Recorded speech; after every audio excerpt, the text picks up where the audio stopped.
Bienvenidos a un nuevo vídeo. Hoy os vengo a hablar de una de las novelas de fantasía que más me ha gustado de los últimos años. Y no es otra que La Guerra de la Amapola de Rebecca Kuang. Una novela de fantasía épica, pero que está ambientada y se basa en la historia moderna de China y tiene muchos elementos de la filosofía y la cultura asiática, en concreto la china. Esta novela fue finalista de los premios Nebula y Locus, que son premios muy relevantes dentro del mundo o dentro del género de la fantasía. Así que nada, sin más, vamos a hablar de qué me ha parecido a mí esta novela.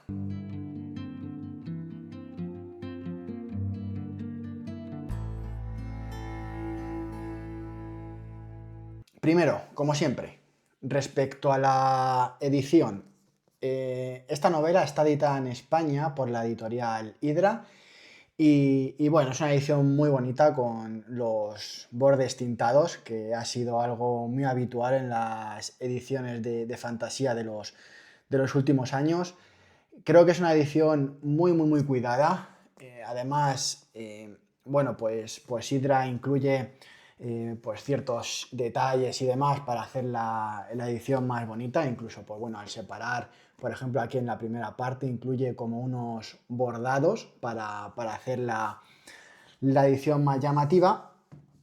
La traducción está a cargo de Patricia Enríquez. Y una cosa que quería comentar de esta editorial es que, en este caso el primer libro no, porque ya lo tengo abierto, pero suele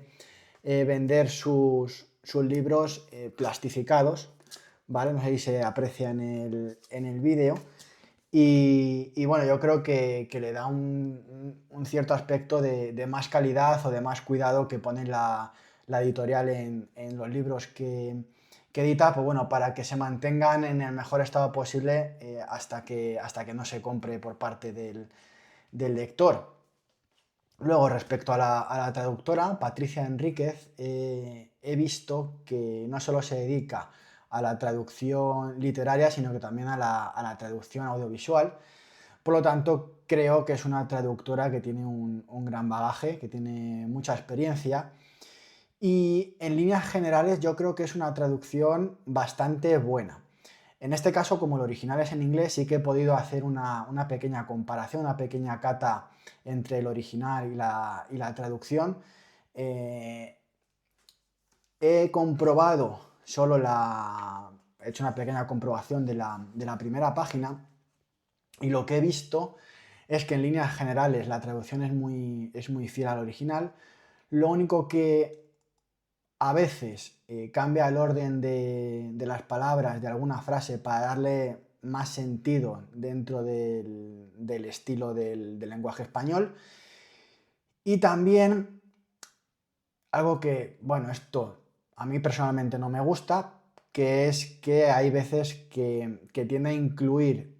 ciertas palabras que no están en el original para dar una pequeña explicación o aclaración de la frase al lector. Yo soy partidario de que las traducciones sean lo más fieles posibles y que el traductor no intente adornar o aclarar partes del original. Si el autor original lo quiso así, expresar de esa manera, pues yo considero que es mejor dejarlo tal cual. Aunque bueno, estos son pequeños detalles y lo que he visto es que nada, son unas poquitas frases o palabras que hace el añadido. Así que en líneas generales yo creo que la traducción es bastante buena. Luego, respecto a la autora, Rebecca Kuan, pues a mí me ha sorprendido porque es una autora muy joven. Cuando escribió esta novela, que es su novela debut, pues tenía 22, 23 años, estaba todavía en la universidad y bueno, la verdad es que la calidad de la obra para ser su primera novela escrita, pues yo creo que es muy alta, así que yo le auguro una gran carrera literaria si sigue escribiendo y si le sigue interesando escribir obras de fantasía de este estilo. Mm, También hay que tener en cuenta que Juan tiene ascendencia china. Sus padres emigraron con ella cuando ya tenía 4 años desde China a Estados Unidos y por lo que he visto ha tenido una trayectoria eh,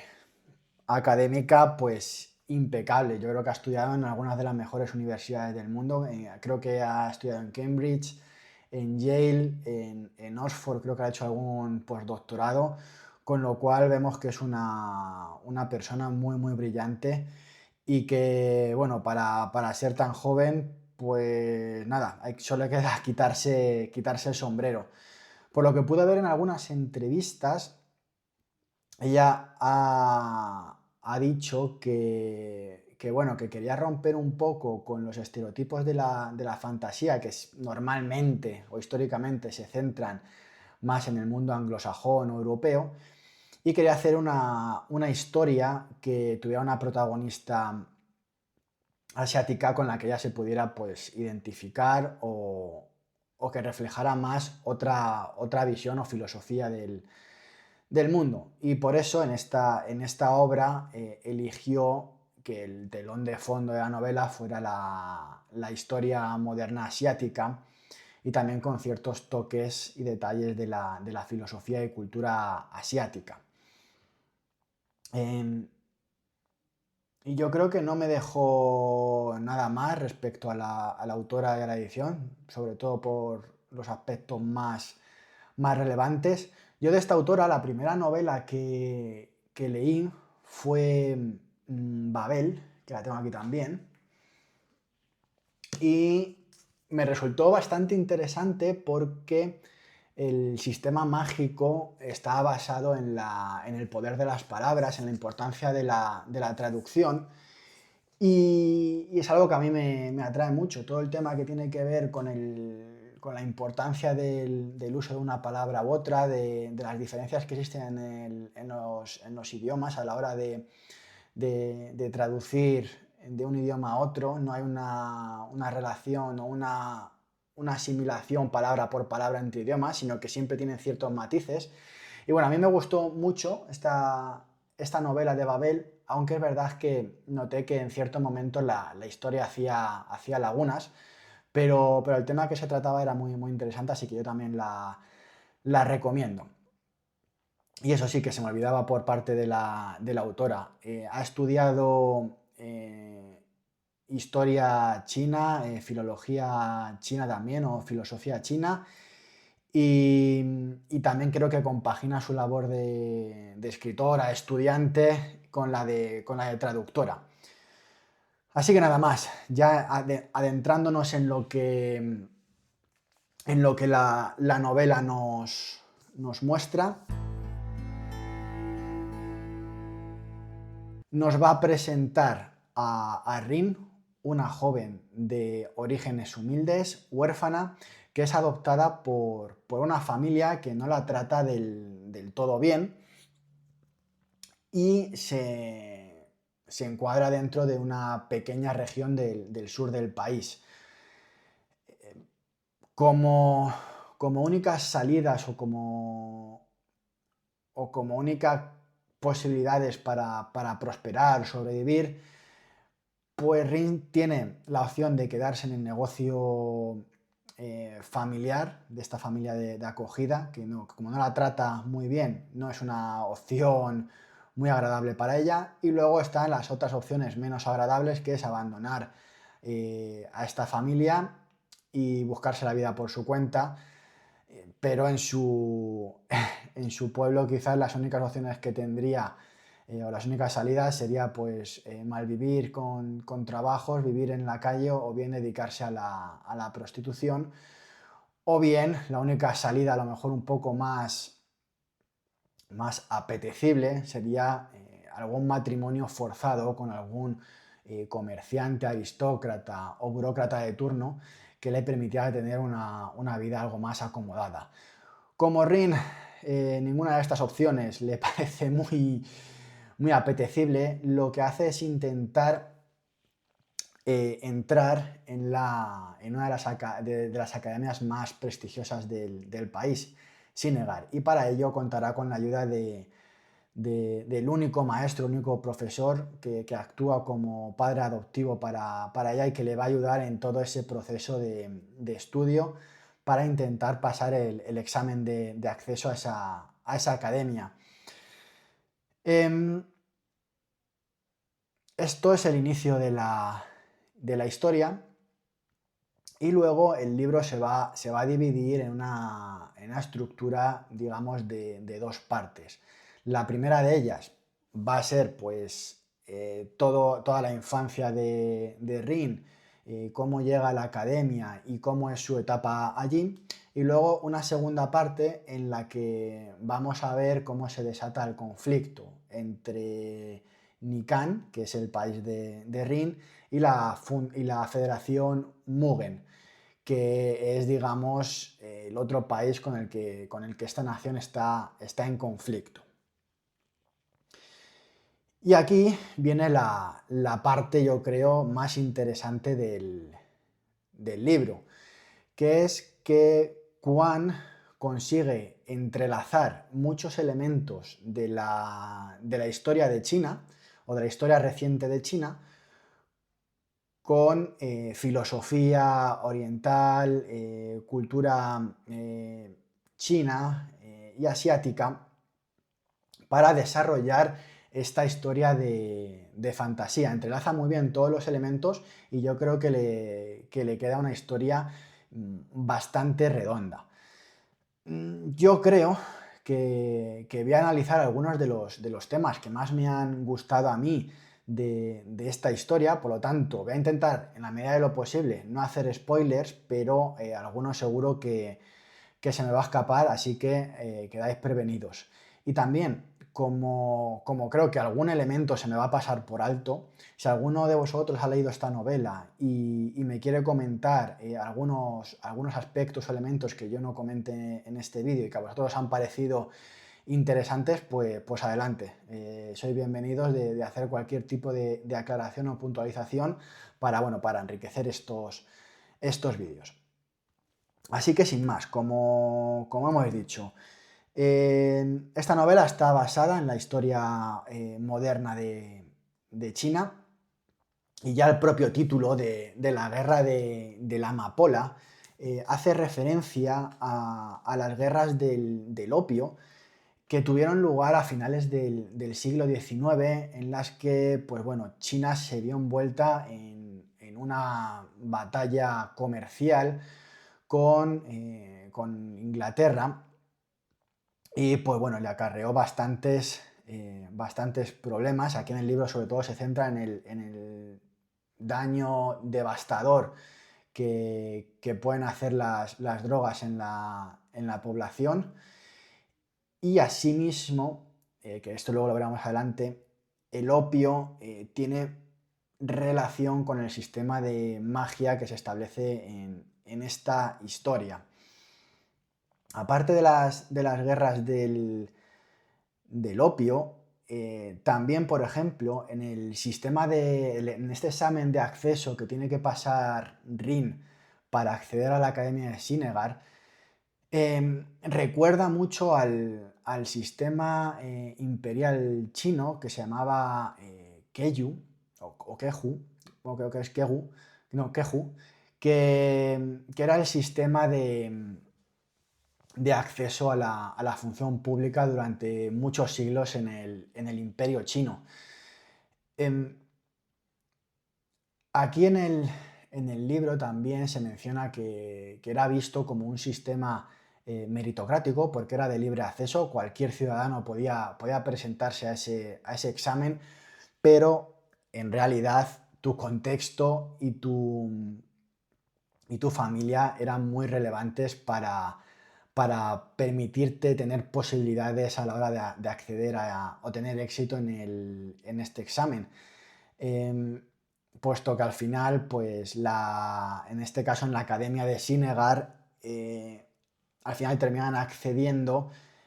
pues hijos de jefes militares, de burócratas, de grandes comerciantes que pueden o tienen los medios necesarios para otorgar esas enseñanzas, esos tutores, esos profesores que les preparen para la prueba de acceso. Em, mm, Otro elemento curioso es que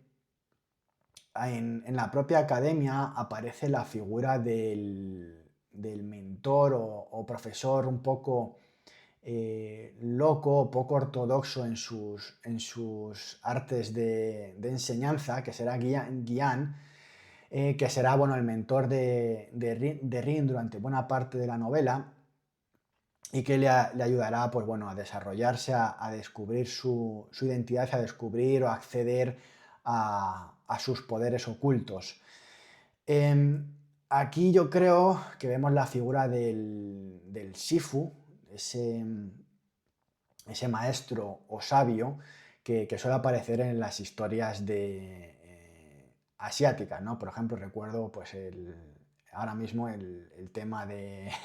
en Kung Fu Panda, por ejemplo, aparece esta figura del maestro un poco estrafalario, aunque también me ha recordado al profesor que aparece en el nombre del viento de Quoth,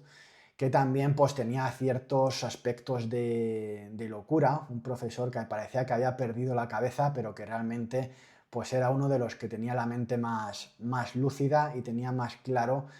cómo debías desarrollarte como persona y como individuo. Y aquí aprovecho también porque creo que en el libro se hacen reflexiones muy interesantes a nivel filosófico y político. Y entre ellas, por ejemplo, está la figura de las artes marciales, que en el libro pues hacen mención a lo que nos podría recordar al Kung Fu, y que en esta academia pues enseñan a los alumnos también es como una especie de academia militar, entonces también te enseñan a defenderte de técnicas de guerra, artes marciales y demás, y también nos da esa visión del Kung Fu o de las artes marciales que en su origen eran practicadas por monjes como una forma de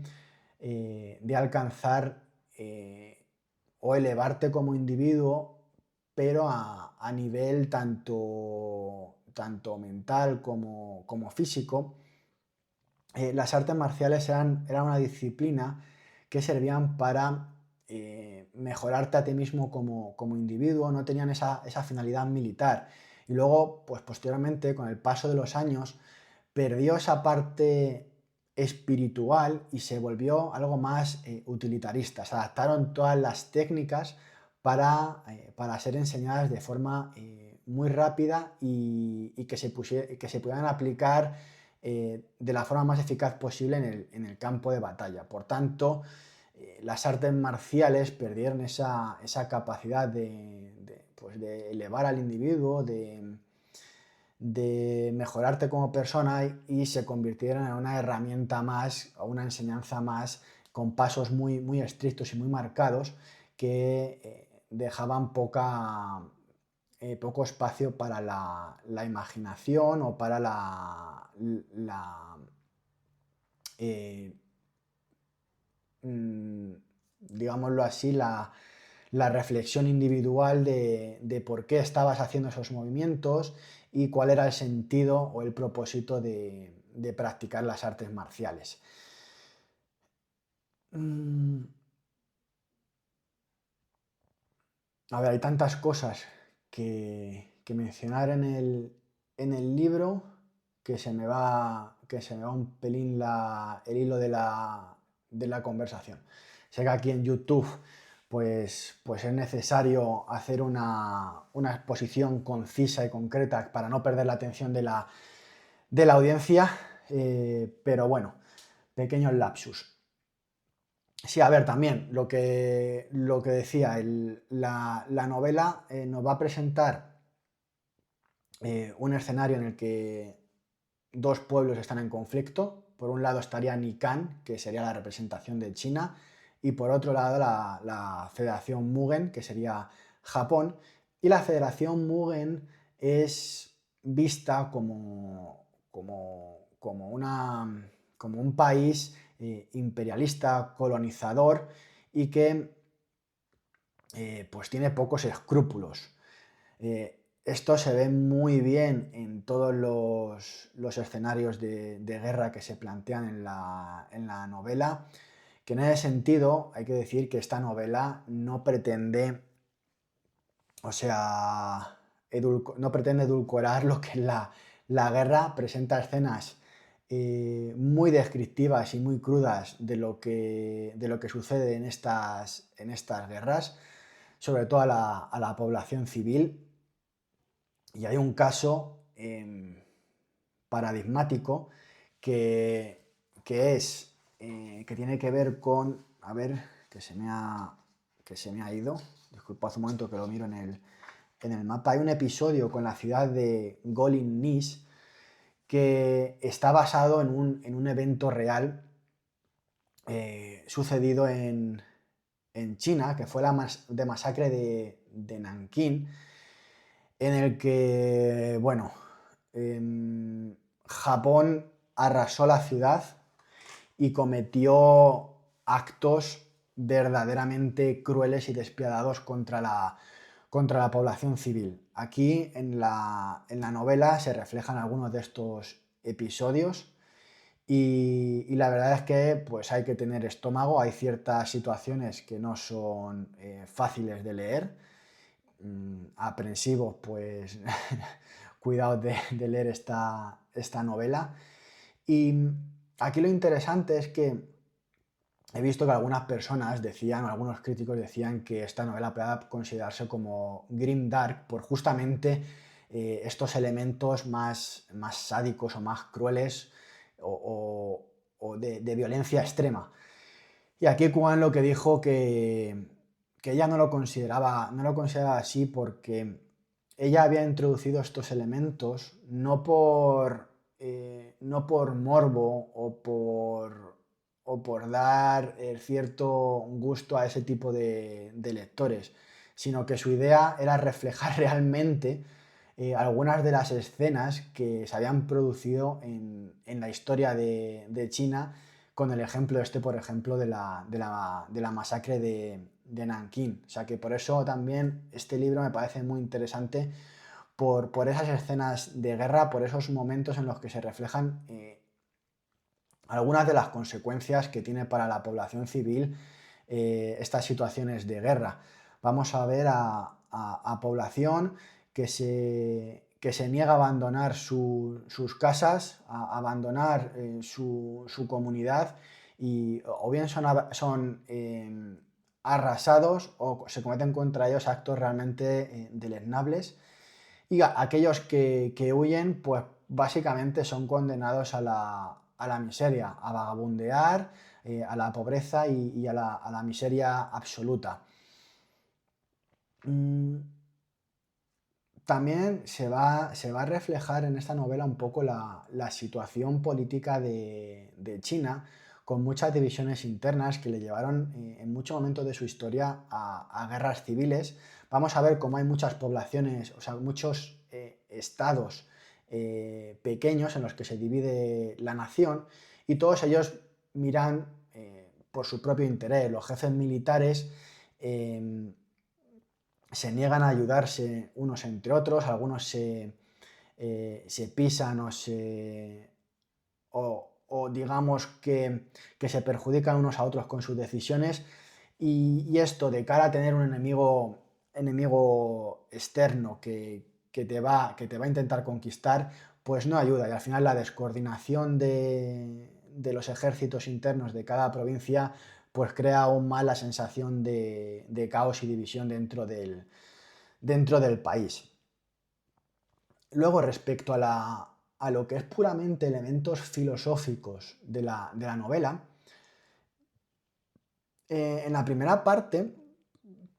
hay muchas conversaciones entre Jian y Rin en cuanto a la diferencia entre la filosofía o la religión occidental con la oriental. Em,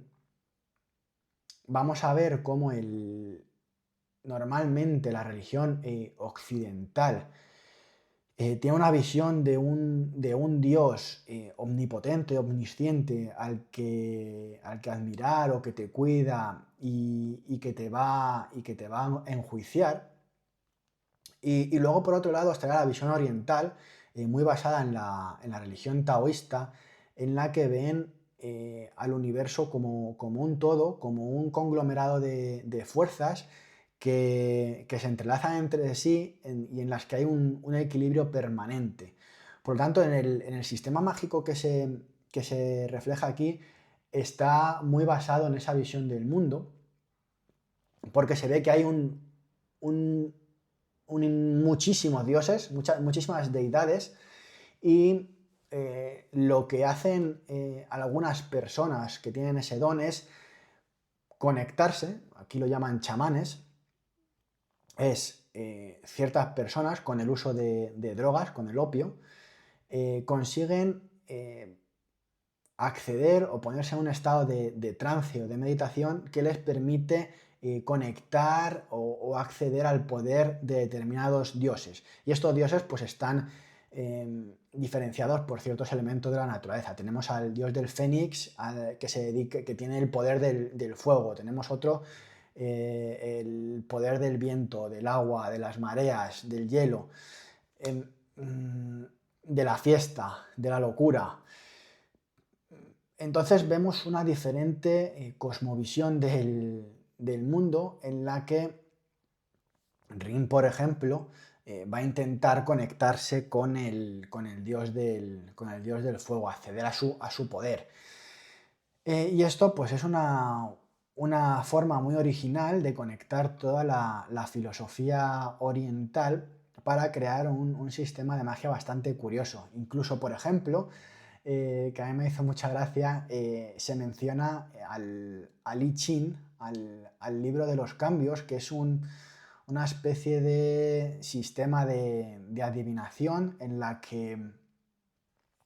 tiras monedas, y en función de las tiradas pues hay unos hexagramas que te lanzan como un mensaje para ver cómo orientarte o qué acciones tomar en el futuro. Digamos que tú le haces una pregunta al universo y este te contesta guiándote un poco del camino correcto que debes seguir.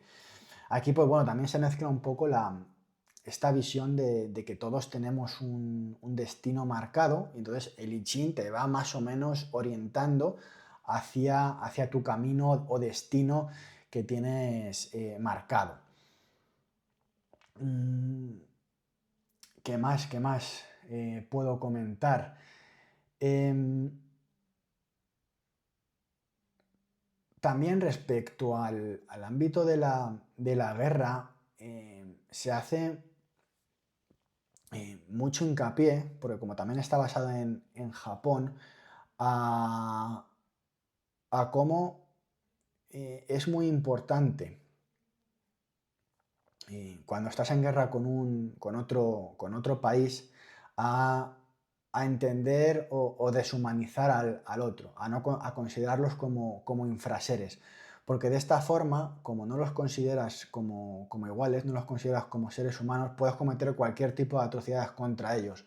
Los ves como enemigos a exterminar, y no los ves como seres humanos con los que compartes o que tienes un vínculo como especie. Y algo que se me ha olvidado mencionar es que cuando Rin llega a la academia, lo que Quan refleja es como un sistema pues elitista aísla a la propia Rin y la margina, ¿no? Vemos que como ella es una persona que viene pues casi es una outsider, ¿no? Es una persona de orígenes humildes que no tiene nada que ver ni ningún tipo de relación con las personas que normalmente van a esa academia, y como además viene del sur, que tiene un acento un poquito extraño y tal, pues el resto de alumnos pues le hacen un poco el vacío, e incluso pues abusan de ella o intentan reírse o ridiculizarla para aislarla de ese mundo y obligarla a abandonar la academia. Incluso esto lo vemos por parte de profesores que la rechazan por su origen, por no considerarla digna de participar en esa academia. Yo creo que Kuan, pues bueno, introduce muchos elementos de crítica racial contra el colonialismo, que yo creo que también es algo eh, muy comprensible teniendo en cuenta pues, su origen familiar, que procede de China, que vivió en sus carnes esa, esa parte de invasión por parte de Japón, de subyugar al pueblo chino, que también lo vimos con Corea, con episodios bastante dramáticos, que aunque Japón, pues bueno, tenga siempre en las últimas décadas, tenga esa visión de una cultura bastante amigable y respetuosa, siempre ha sido un pueblo bastante guerrero y nacionalista y muy patriota, y con cierta sensación de superioridad, ¿no? De considerarse superiores al resto de países de su entorno, y por eso tantas guerras que han iniciado por sus ansias expansionistas e imperialistas. O sea que quizás, pues bueno, no somos los seres humanos, tanto en Occidente como en Oriente, pues compartimos ciertas similitudes de querer, de tener esas ansias imperialistas. Mm, mm, mm. Bueno, y ya por llegar al final del vídeo, que también me estoy yendo un poco por las ramas, he visto que Kuan quería también hacer mucho hincapié en cómo el poder puede llegar a corromper, y ha dicho que ella, cuando imaginó al personaje de Rin, quería también mostrar un poco la figura de Mao Zedong, que también pues fue una persona de orígenes muy humildes que consiguió llegar al poder, y pues bueno, a través quizás de querer, eh, de querer llegar al poder con buenas intenciones o con ganas de salvar a tu país, pues al final el poder le llegó a corromper y a tomar decisiones bastante cuestionables que llevaron a la muerte a millones y millones de personas, ¿no? Y aquí en la figura de Rin vemos también pues esa, esa figura de grises, ambigua, en la que vemos cómo la evolución de Rin es de una joven que simplemente tiene ganas de sobrevivir en el mundo que le ha tocado vivir, y descubre que tiene un poder que tiene la capacidad de salvar a su país, y llegado ese momento, puesta en esa tesitura de tener que usarlo, o más bien de tener la capacidad de usarlo, pues Rin decide usarlo con muy buenas intenciones, claro, salvar a su país o infligir todo el daño posible a sus enemigos, ¿no? Aunque eso suponga también llevarse por el camino a muchas vidas inocentes que nada tienen que ver y que están al margen de todo el juego de geopolítica que suelen tener los dirigentes. Y, y yo creo que nada más por mi parte. Creo que es un libro que merece muchísimo la pena. A mí me ha gustado mucho, aunque creo que al final del libro pues a lo mejor flojea un pelín. La segunda parte sí que es muy dinámica, pero en algunos momentos a lo mejor empiezas a ver algo de lagunas en la historia, o que la historia el desenlace es muy precipitado. Y yo me temo que a lo mejor la segunda y la tercera parte de esta trilogía van a perder fuerza. Espero que no. Ya os contaré qué tal, pero a lo mejor me da a mí esa sensación, que también por lo apresurado de la publicación, que salió en un año salía cada uno de los libros, quizás a lo mejor la historia no esté tan depurada.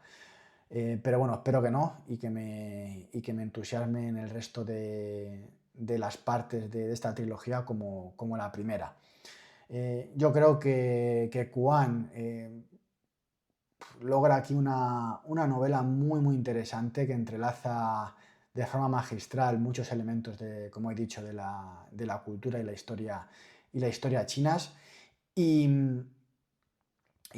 yo creo que pues dentro del género de la fantasía, pues es una idea bastante fresca e innovadora, porque creo bueno, que en la última década quizás la fantasía ha entrado en el cliché este del romantasy, en el que todas las novelas cogen un mismo patrón, y a mí la verdad es que no me interesa en absoluto ese tipo de fantasía, y es la que tiene más éxito también por el público al que va dirigido, que es al público pues femenino, y se ha convertido en un festival de novelas en las que, pues bueno, simplemente la historia secundaria, y lo que prima es ofrecer historias de romance o de sexo todo el rato. A quien le guste, pues bueno, en fin, hay que respetar todos los gustos, pero bueno, a mí me gusta más la fantasía de este tipo, como el que nos propone Kuan con esta novela. Además, ella dice que no le interesa, porque mucha gente incluso le decía que por qué no había incluido escenas románticas o romances dentro de la historia. Le decía que bueno, que aparte que a ella no se le daba especialmente bien escribir ese tipo de escenas, que tampoco lo veía necesario para lo que ella quería contar en esta novela. Quería centrarse mucho en ese desarrollo del protagonista de Rin, en ese ascenso al poder, y también pues todo ese entramado de elementos históricos que quería introducir para darle al lector una visión diferente desde el punto de vista asiático de la historia. Así que pues nada más. Quedo a la espera de vuestros comentarios. Decidme si habéis leído esta novela, qué os ha parecido. Y como siempre, pues gracias por vuestro tiempo, y nos vemos en próximos vídeos. Un saludo, hasta la próxima. Adiós.